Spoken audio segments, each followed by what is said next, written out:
জনাব তারেক জিয়া, আপনি আপনার কর্মীদেরকে সামলান। এই লাগামহীন কর্মীদের কারণে আপনার অধঃপতন আসন্ন। আপনারা যদি শহীদের মাকে সম্মান দিতে না জানেন, এই জুলাই পরবর্তী বাংলাদেশের জনগণ আপনাদেরকে সম্মান দিবে না। এই জুলাইয়ের পরেও এই মিডিয়ার ভাইয়েরা দালালি বন্ধ করে নাই। সময় টেলিভিশন, ৭১ টেলিভিশন, ডিবিসি আবার দালালি শুরু করে দিয়েছে। আল্লাহ সাক্ষী, আমি সাক্ষী।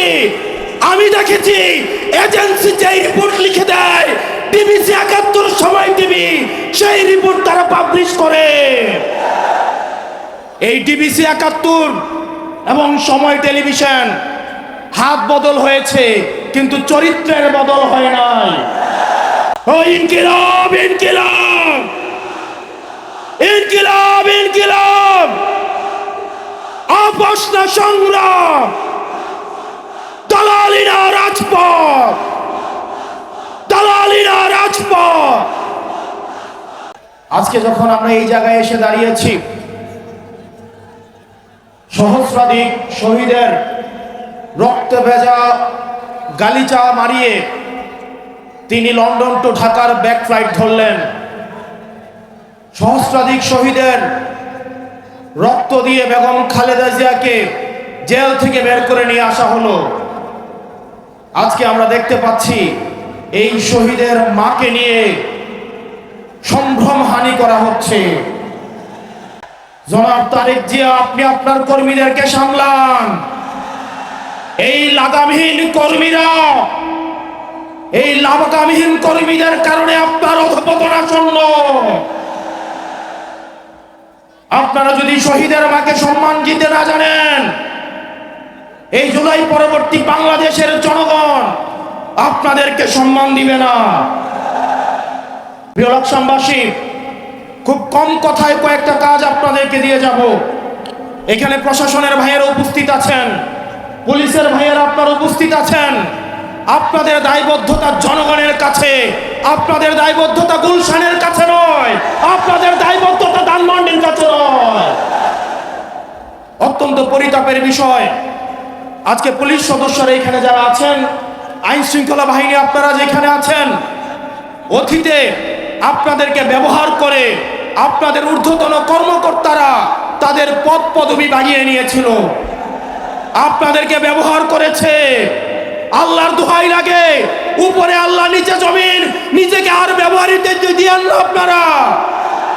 আপনারা ন্যায়ের পক্ষে থাকেন, ইনসাফের পক্ষে থাকেন। কোন রাজনৈতিক দল নয়, বাংলাদেশের জনগণ আপনাদের পক্ষে থাকবে।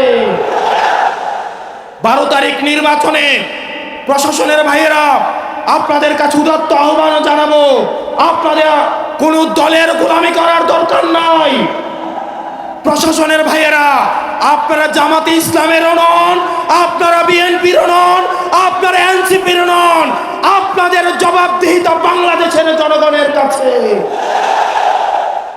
আজকে যদি আপনারা ভোট চুরি করে, লাইলাতুল ইলেকশন করে, রাতের ভোট দিনের ভোট রাতে করে, জনগণের ভোট চুরি করে আপনারা নির্দিষ্ট কোন দলকে ক্ষমতায় নিয়ে যান, আপনাদের সন্তানদের কাছে আপনারা দায়বদ্ধ থাকবেন। প্রিয় মিডিয়ার ভাইয়েরা, অত্যন্ত পরিতাপের বিষয়, এই জুলাইয়ের পরেও এই মিডিয়ার ভাইয়েরা দালালি বন্ধ করে নাই। সময় টেলিভিশন, ৭১ টেলিভিশন, ডিবিসি আবার দালালি শুরু করে দিয়েছে। আল্লাহ সাক্ষী, আমি সাক্ষী। আমি দেখেছি এজেন্সি যে রিপোর্ট লিখে দেয়, ডিবিসি ৭১, সময় টিভি, সেই রিপোর্ট তারা পাবলিশ করে। এই ডিবিসি ৭১ এবং সময় টেলিভিশন হাত বদল হয়েছে, কিন্তু চরিত্রের বদল হয় নাই। আপনাদেরকে আবারও জনগণের কাঠগড়ায় দাঁড় করাবো ইনশাআল্লাহ।